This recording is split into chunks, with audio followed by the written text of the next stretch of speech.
Agora abra comigo a sua Bíblia em Mateus capítulo 4. Mateus capítulo 4. Graças a Deus. Tem alguém? Você pode me ajudar, tizinho, no teclado? Pode? Eu acho melhor assim ao vivo, fica menos sintético. A Thalita é? Eu vou. Não, tá aqui. Não, vem. As mulheres, dá um salve de palmas para eles.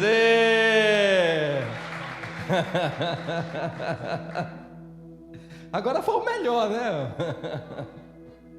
Foi o melhor. Amém.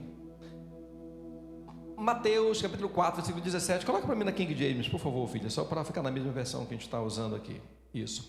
Mateus capítulo 4, versículo 17 diz o seguinte: naquele momento em diante, Jesus passou a pregar e dizer: arrependei-vos, porque é chegado o reino dos céus. João, que era primo biológico de Jesus, ele apresentou Jesus ali no dia do batismo de Jesus com muita ênfase. Eis o Cordeiro de Deus que tira o pecado do mundo.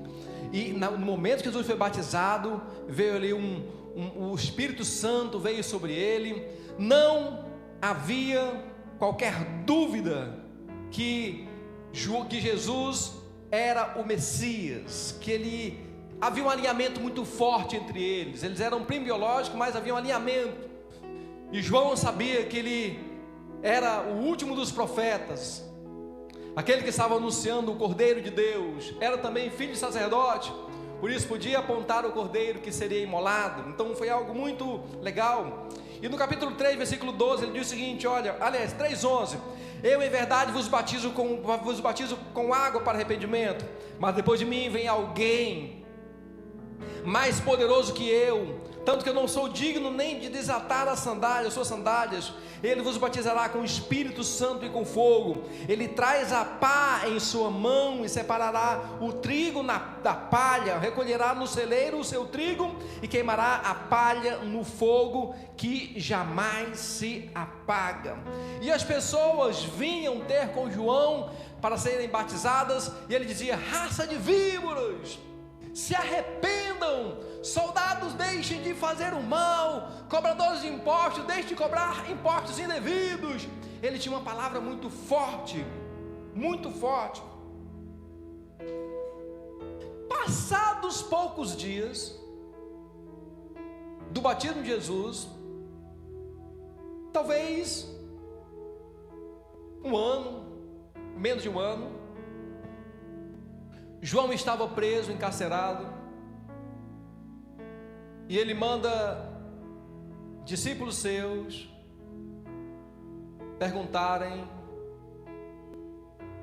irem até Jesus e perguntarem se de fato ele era o Messias. Teria João se enganado? Teria João iludido as pessoas, apontando o Machia, o Messias, de alguém que não era o Cristo? O que levou João a ficar tão fraco na fé de maneira tão rápida? E quando seus discípulos chegaram até Jesus, perguntaram: olha, nós viemos da parte de João está encarcerado. Ele nos mandou perguntar para o Senhor se de fato o Senhor é o Messias, ou se nós havemos de esperar outro. Mateus 11, versículo 5. Mateus 11, 4. Jesus respondeu e disse-lhes: ide contai a João que estáis ouvindo e vendo. Os cegos enxergam, os mancos caminham, os leprosos são purificados, os surdos ouvem, os mortos são ressuscitados, e as boas novas estão sendo pregadas aos pobres. João não estava louco, João não havia enganado. A questão era que eles tinham uma visão diferente do que era o reino dos céus. João, o primo, o que batizava, era de uma origem, era de uma de uma formação essênica. E os essênios, eles acreditavam que, vindo aquele que era o Elias, o João, como a figura de Elias, que o reino dos céus seria implantado imediatamente. Como? Viria aquele que cortaria, poria ali separaria a palha do trigo, queimaria a palha, purificaria Israel, iria começar uma grande revolução de transformação em toda aquela terra. Seria algo assim nunca visto, que somente o Messias poderia fazer.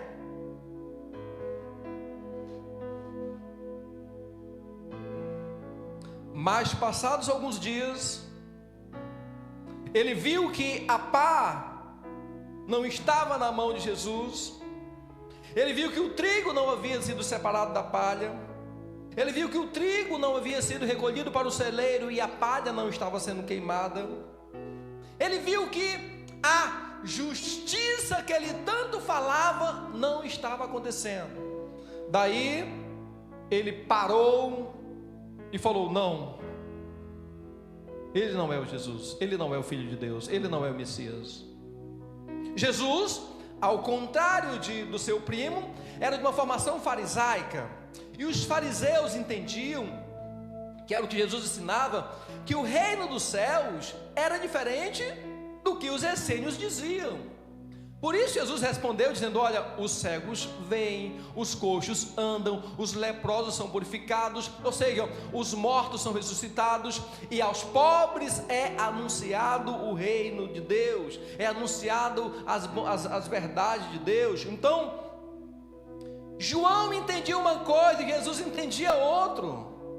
Jesus entendia que o reino dos céus começaria a partir daquele momento, mas que o reino dos céus seria estendido por muitos e muitos anos. Não especificamente o reino do Messias, mas o reino dos céus seria estendido por muitos e muitos anos. E seria o tempo em que as pessoas seriam curadas, purificadas, limpas, ressuscitadas, e a qualquer pessoa, incluindo os pobres, seria anunciado o evangelho da verdade.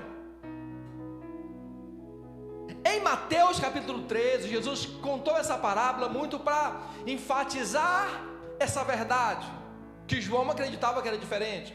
Enfatizar essa verdade. Eu vou ler para vocês na versão hebraica, que fica mais fácil de entender. Diz o seguinte, olha: e colocou perante eles 13, 24 a 30, e colocou perante eles outra alegoria, ou seja, uma parábola. O reino dos céus é como a pessoa que semeia boa semente. Ele é quando os dois homens estão dormindo, que vem o inimigo e semeia o joio, em língua estrangeira, beri-iuaga, dentre o trigo e se vai. E quando cresce a erva fazendo fruto, ele vê o joio, e se aproximam os servos do Senhor do campo e dizem: mas Senhor, não semeaste sementes boas? De onde veio esse joio? E disse a eles: o meu inimigo fez isso. E lhe disseram os servos: vamos arrancar o joio? E disse a ele: não, a não ser que arranquem também o trigo, mas deixem que ambos cresçam juntos até a colheita. E no tempo da colheita eu direi aos ceifeiros: juntem primeiro o joio e o amarrem em feixes para serem queimados, e o trigo ponham no celeiro. Para João, o reino dos céus era impossível conviver no mesmo ambiente. Os justos e os injustos, os pecadores e os não pecadores, era impossível. João dizia: olha, o reino dos céus está próximo. Para Jesus não. Jesus dizia: olha, deixa que cresçam juntos o joio e o trigo. Mas eu quero arrancar esse joio, esse mal. Deixem que cresçam juntos. Quem vai fazer a separação são os anjos do Senhor. João dizia que o reino estava se aproximando. Jesus dizia: o reino de Deus havia chegado, o reino dos céus havia chegado. E para isso ficar ainda mais claro, Jesus contou uma parábola em Mateus capítulo 22, presta atenção, eu também vou ler na versão hebraica para você ter uma ideia melhor. 22, 10 a 14 diz o seguinte, olha: e saíram os servos ao caminho e convidaram todos, bons e maus, e a chupar se encheu com aqueles que comiam. E veio o rei para ver os que comiam, e viu ali um homem que não se vestia com as roupas de chupar. E disse ele: meu amado, como você veio aqui sem as roupas de chupar? E ele estava calado. Então o rei disse aos seus servos: amarrem as mãos e os pés desse homem e o atirem no mais baixo Sheol. Ali terá choro e dentes batendo. Muitos são chamados, mas poucos escolhidos. Nessa palavra aqui, a palavra que foi escrita em hebraico, chupar, representa o reino dos céus. Representa hoje. Todos nós estamos aqui. Todos nós fomos convidados. Aliás, muito mais pessoas foram convidadas. O evangelho está sendo pregado em todos os lugares, de todas as formas. E quem não se comportar, é aí que vem o entendimento. Quem não se comportar da maneira com que o reino dos céus precisa, naturalmente é expurgado para o lugar onde há choro e ranger de dentes. Isso é que é o reino dos céus. Quem não estiver de acordo com a palavra e as predeterminações desse reino dos céus, que é hoje, não se enquadra, fica fora. Muitos são chamados, mas poucos escolhidos. E quando eu paro em textos como esse, que entendendo, olha, o reino dos céus está aberto, é como se Jesus veio, Jesus veio, inaugurou um período que está aberto, em que nós somos convidados a estarmos no reino dos céus, a nos comportarmos como, mas muitos de nós não queremos nos adequar a esse reino. Muitos de nós agimos de acordo com a nossa própria vontade, fazemos de acordo com a nossa própria vida deseja, vivemos de uma maneira obstinada. Só que chegará uma hora em que nós seremos colocados à prova e nossas vergonhas serão expostas. Aí eu me pergunto, que tipo de atitudes hoje eu preciso fazer para estar aqui fazendo parte do reino dos céus? Vamos imaginar Jesus começando hoje, chamando discípulos, anunciando o evangelho dele, formando pessoas, organizando tudo, dizendo: olha, o reino dos céus está aberto. Que tipo de atitudes eu posso ter? Primeiro,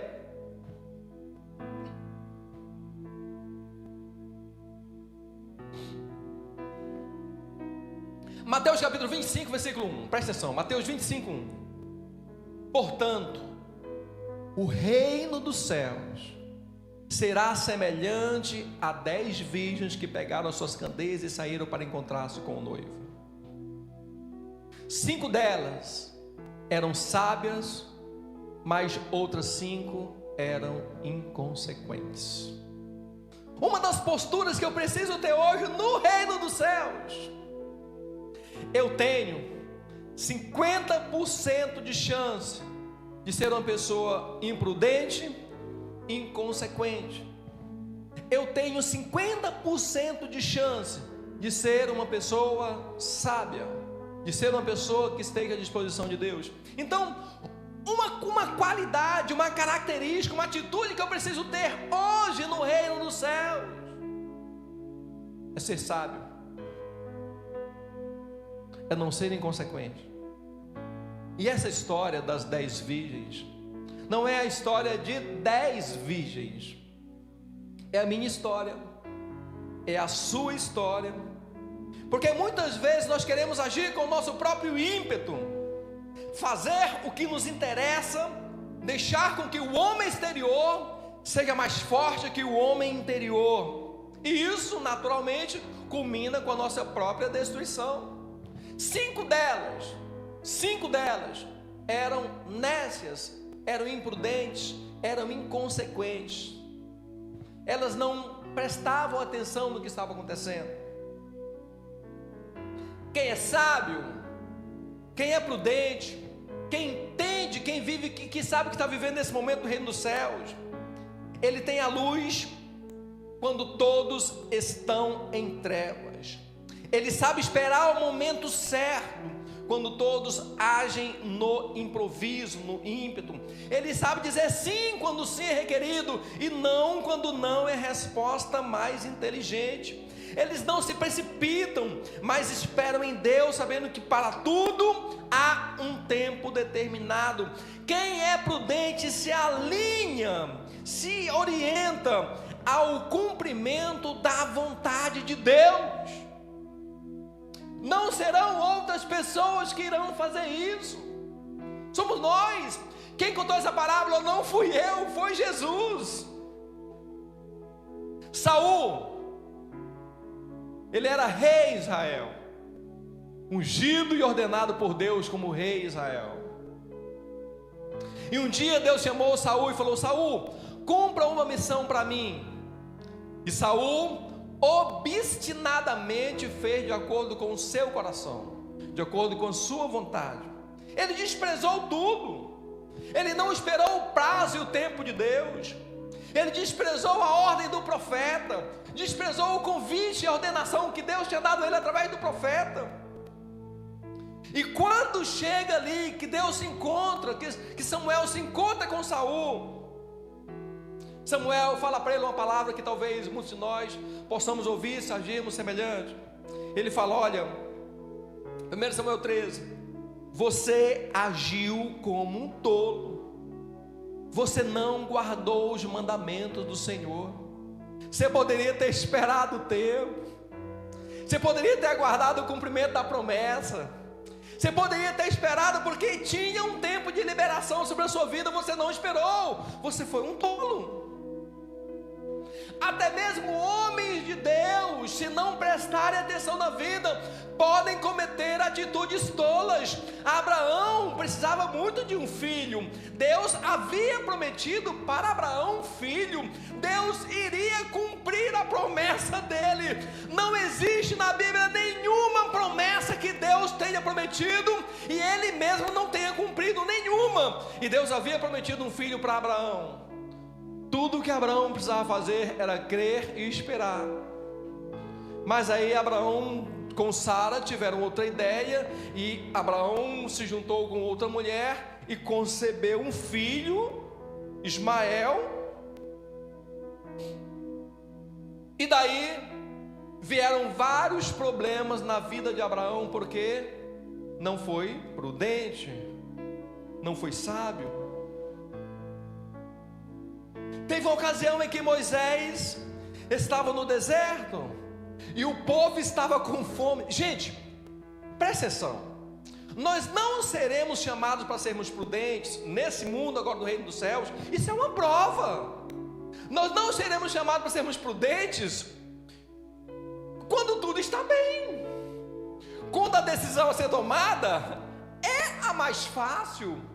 Não, nós seremos chamados para agirmos prudentemente quando a decisão a ser tomada com relação ao reino de Deus, com relação às coisas de Deus, é a mais difícil, é a mais impossível, é a que não vai ocorrer, é a que não tem possibilidade nenhuma de vir à tona. É nesse momento que nós somos chamados.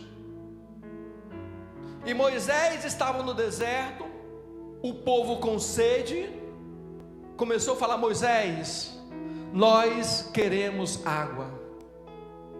Moisés, você nos trouxe para esse deserto para que nós morramos. Moisés, você é um líder ruim, você é um líder perverso. Moisés, Deus não fala com você, você não é o homem de Deus. Moisés, nós estamos famintos e com sede. E quando Moisés ouviu a reclamação do povo, ele foi falar com Deus. Deus falou: Moisés, tem uma decisão para você. Você vai ali, conversa com a rocha e ordena que da rocha saia água. E Moisés, enfurecido pelo que o povo estava dizendo, ao invés dele falar com a rocha, ele feriu a rocha. Por causa disso, mesmo Moisés, por causa disso, de uma ação imprudente, ele ficou impossibilitado de entrar na promessa que Deus tinha dado a ele. Então, o que eu quero dizer para vocês é que sermos pessoas prudentes hoje, no reino dos céus, é um chamado de extrema importância, e nós seremos colocados à prova nessas situações. Eram 5 virgens prudentes e 5 virgens tolas.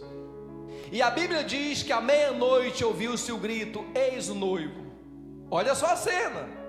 As prudentes logo se levantaram com suas lamparinas e foram encontrar-se com o noivo.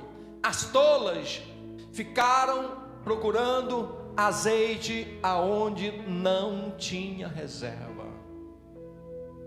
Quantas vezes você precisa ter algo de Deus, precisa ter uma vida íntima com Deus, nesse agora no reino dos céus, e você desperdiça os momentos mais importantes da sua vida, achando que não vai precisar. Só que chega a hora em que você será demandado desse tempo de qualidade com Deus. E aí, como vai ser? Segunda coisa que eu entendo que é importante, Mateus capítulo 22 conta uma história muito interessante, que inclusive quem me antecedeu falou também. Jesus, ele pregou uma parábola, ele foi contando uma história, que o reino dos céus é semelhante a um homem que fez o reino dos céus. Então, todas as vezes que você lê na Bíblia reino dos céus, entenda assim, é para agora, é algo que está acontecendo agora.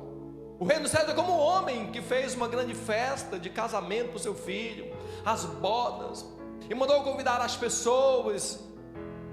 David, quantas vezes convidou pessoas, os líderes da igreja convidando pessoas. É a mesma cena, não é outra coisa, isso é reino dos céus.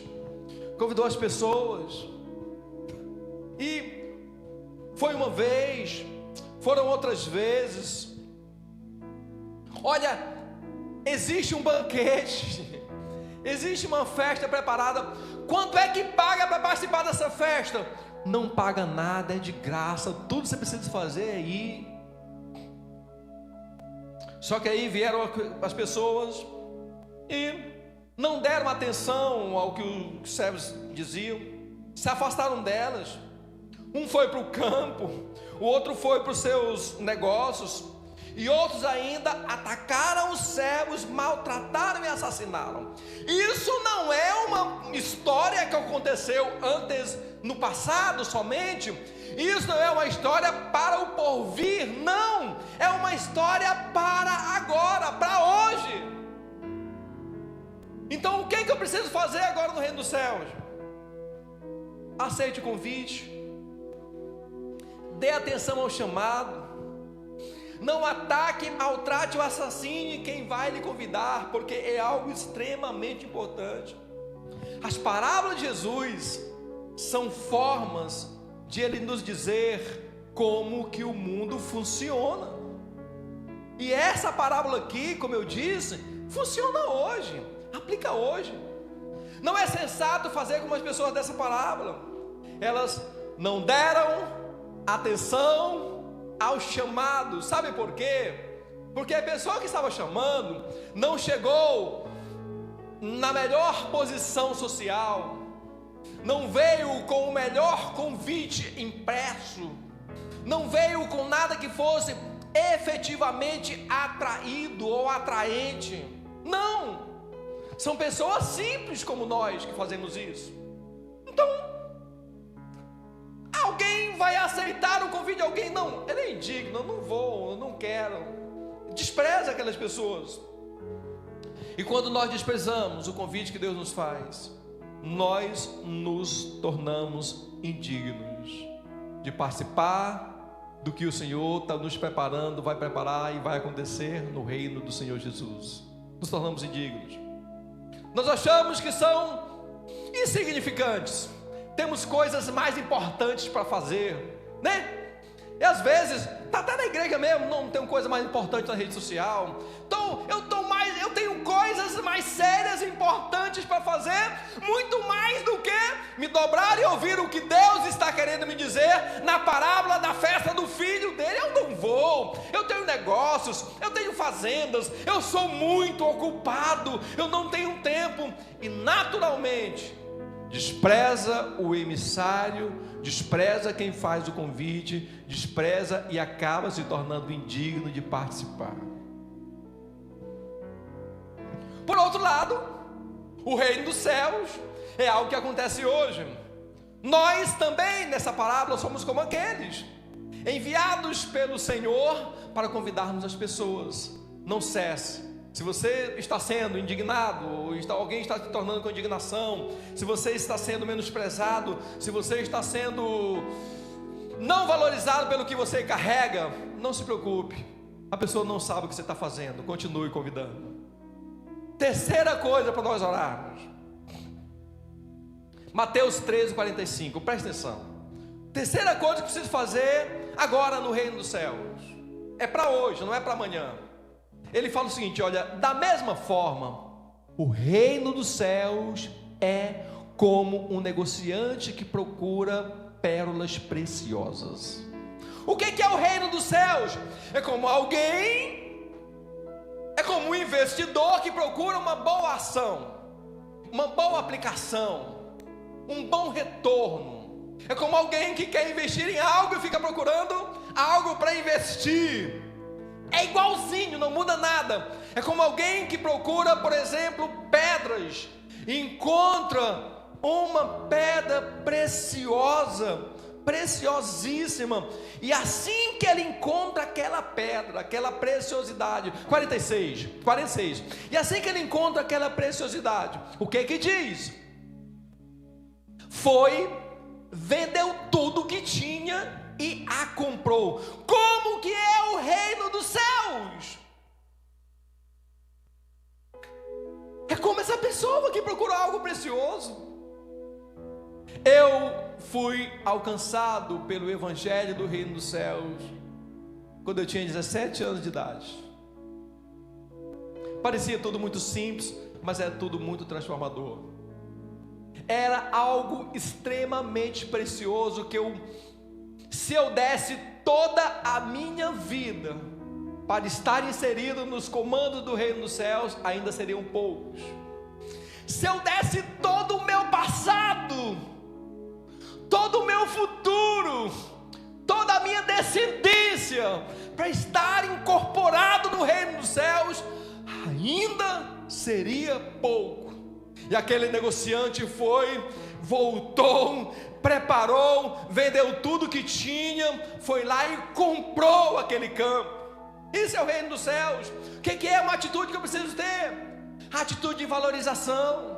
A coisa mais preciosa que nós podemos ter de Deus nesses dias não é a vestimenta, não é o alimento, não é a saúde, que são coisas extremamente valiosas. A coisa mais preciosa que nós temos de Deus é a oportunidade de fazer parte desse reino dos céus. É podermos vender tudo que nós tínhamos, tudo que nós conseguimos. É um negócio imperdível. Não tem falcatrua, não tem possibilidade de dar errado, não tem como dar errado. Davi disse: olha, eu fui moço, agora eu sou velho, eu nunca vi um justo desamparado e nem a sua descendência mendigar o pão. Não tem como dar errado, é o investimento certo. Precisamos valorizar esse reino. precisamos entender que tudo de mais precioso que nós temos está no reino dos céus. Mateus capítulo 16, versículo 25, o Senhor Jesus disse: olha, quem quer salvar a sua vida, quem quer fazer os melhores investimentos, quem quer investir nas melhores coisas da vida, quem quer viver somente aqui, vai acabar perdendo a sua vida. Mas quem perde a sua vida por minha causa, encontrará a vida eterna. Pois que lucro tem uma pessoa que ganhar o mundo inteiro, mas perder a sua alma? O que poderá dar o ser humano em troca da sua alma? Que dinheiro ele poderia dar? Nada. Mas o Filho do Homem virá na glória do seu Pai, com os seus anjos, e então recompensará a cada um de acordo com as suas obras. Eu me entreguei nesse reino, eu valorizei esse reino, eu vivi o reino dos céus. Eu perdi, entre aspas, a minha vida, perdi a minha juventude, entre aspas. Eu perdi. Com Deus você nunca perde. O perder para o mundo é uma coisa e significa ganhar para Deus. Com Deus você nunca é distraído, com Deus você nunca é perdido, com Deus você nunca falha. Ele nunca deixa de cumprir aquilo que Ele promete, e Ele diz que Ele traz em suas mãos galardão para galardoar todos aqueles que se esmeram pelo reino dos céus. Ninguém pode pagar um preço tão alto como o próprio Jesus falou, que dará o homem por sua alma. Ninguém poderá pagar um preço tão alto, mas Jesus pagou. Então hoje é um tempo de nós entendermos o que é fazer parte do reino dos céus. Vamos ficar em pé, eu quero orar com você. Veja só agora, para você entender bem o que eu estou falando, para você capturar a mensagem, preste atenção, para você capturar a mensagem. Olha só agora, Gênesis capítulo 12, Gênesis 12, eu vou encerrar com você, com esse entendimento. Gênesis 12, abençoarei os que te abençoarem, amaldiçoarei aquele que te amaldiçoar, por teu intermédio abençoarei todos os povos sobre a face da terra. Essa promessa, essa profecia foi liberada para Abraão. Deus falou para Abraão: Abraão, eu vou abençoar quem te abençoar, eu amaldiçoo quem te amaldiçoar. Abraão, por você, por tua causa, por seu governo, por seu modo de viver, todos os povos sobre a face da terra serão abençoados. Aí eu pergunto a vocês: que tipo de bênção transformadora adviria de Abraão para mim? Seria a fé? Fé é algo muito particular. Nenhum de nós tem uma fé igual, e nenhum de nós teria a fé como a de Abraão. É muito específica. O que seria então que Deus teria para nos dar? O que seria? Morar na terra de Israel? Lá não cabe todo mundo. O que seria então essa bênção que Deus tinha para Abraão, para nos abençoar através dele? Para eu entender com você essa palavra, nós precisamos recorrer ao texto em hebraico. Diz o seguinte: abençoarei. Olha só. Geralmente, quando a Bíblia ela é escrita muito numa linguagem muito passiva. O verbo trabalhando depois, passiva. E nessa passividade, A palavra escrita que o Senhor falou para Abraão, ela é o verbo venisbrechu, que conjugada a voz passiva de forma incomum, pois trata de uma promessa para o futuro. Analisando bem esse verbo, ele é da mesma raiz da palavra mabriche, que significa enxerto. Eu abençoarei, em ti serão benditas todas as famílias da terra. A palavra usada para dizer que seria bendito é a palavra mabriche, que significa enxerto.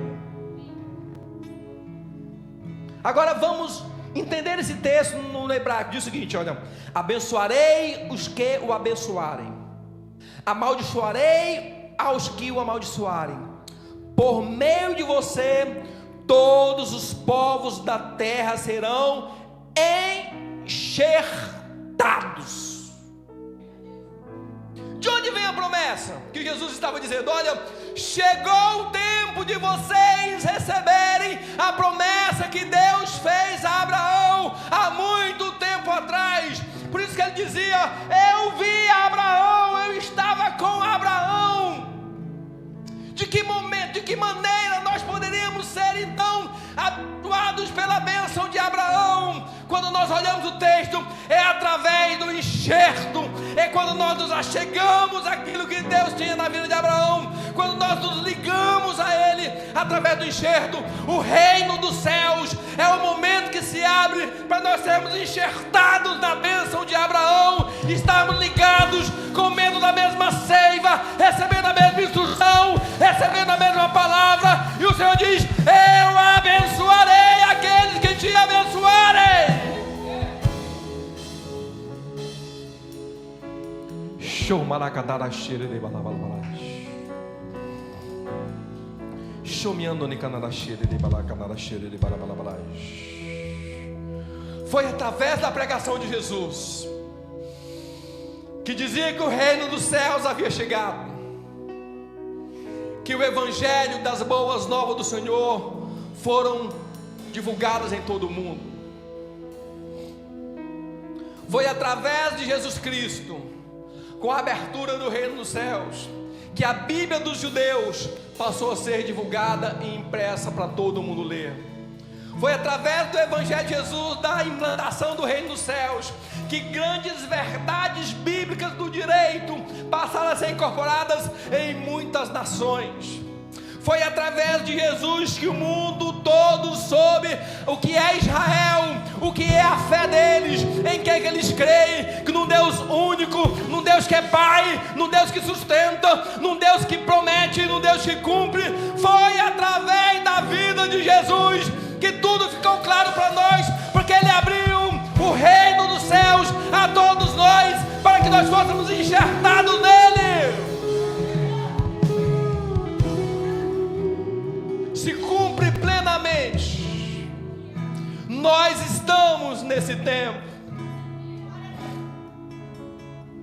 Nossas vestes precisam ser adequadas ao que rege o reino dos céus.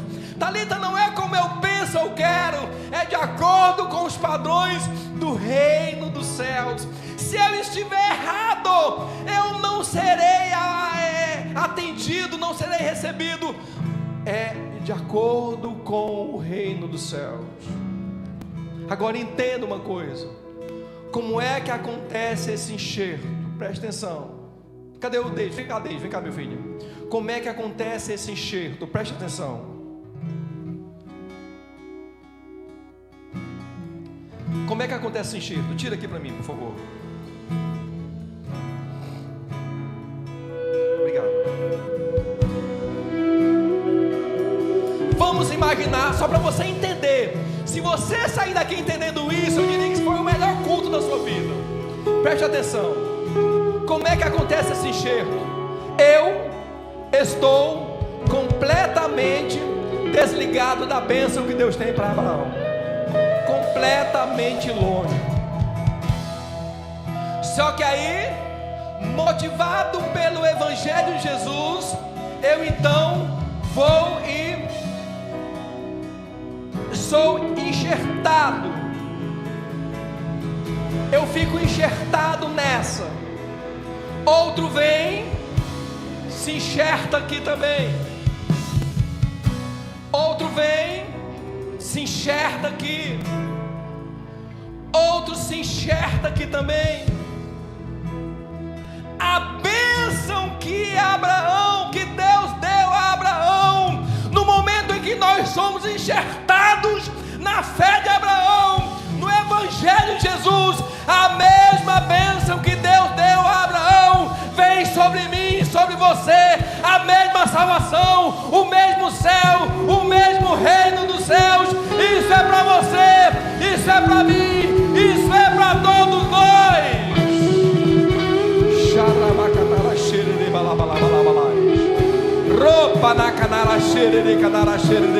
Mas eu não consigo chegar até Abraão. Eu não consigo me encontrar definitivamente com Abraão. Como que acontece? Como que acontece? Eu não consigo. Quando eu paro, estende a mão, Catinho.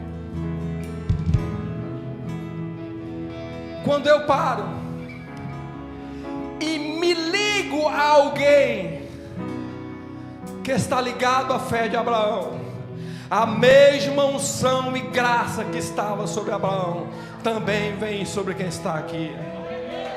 A mesma salvação. Isso é o reino dos céus. Entende? É o reino dos céus. É a bênção de Deus chegando na sua vida hoje com salvação. Não tem como recusar esse convite, porque Ele é maravilhoso, Ele é transformador, Ele é autêntico, Ele é amoroso, Ele é cuidadoso. Ele é o reino dos céus abrindo para nós nesses dias. Xerebe canara xerebe balabalabala. Rupi na canara xerebe canara balabalabala. Hoje é o dia de nós sermos enxertados nessa videira. Recebemos essa bênção, porque o reino dos céus é semelhante a 10 virgens. O reino dos céus é semelhante a quem encontra uma pedra preciosa. O reino dos céus é semelhante a quando nós semeamos o trigo e o inimigo semeia o joio. Isso é o reino dos céus. Está aberto a você, está aberto a mim, está aberto a todos nós. É o reino dos céus aberto hoje. Essa mensagem não é de ontem, essa mensagem é de agora.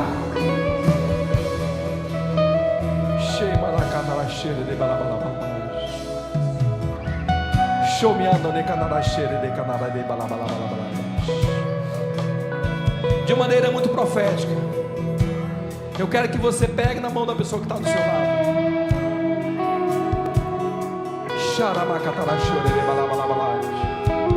De maneira muito profética, hoje é noite de salvação. Você entende, filho? Você entende? Hoje é noite de salvação.